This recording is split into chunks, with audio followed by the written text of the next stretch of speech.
Баршаңызға сәлем. Бүгін мен осындай өте жеңіл әрі дәрумендерге толы диеталық салат әзірлейтін боламын. Ол үшін бізге қажет 40 қабат. 40 қабатты осылай өте жіңішке етіп турап алатын боламыз. Және оны арнайы ыдысымызға салып, келесі біз салат жапырағын турап аламыз. Салат жапырағында осылай өте майдалап жіңішке етіп турайтын боламыз.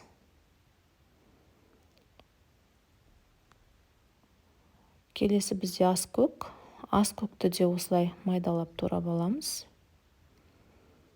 Аскөкті қосып болғаннан кейін бізде қиярды осылай қабығынан жақсылап ашып, одан кейін оны кубиктап турайтын боламыз.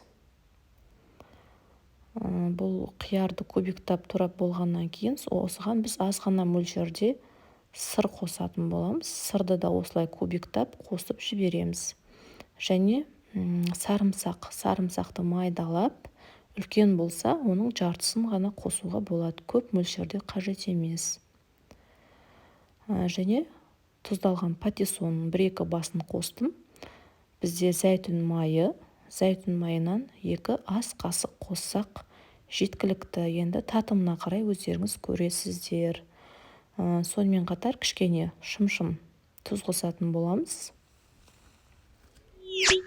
Достар, менің арнама тіркеліп, қоңыраушаны басуды ұмытпаңыздар.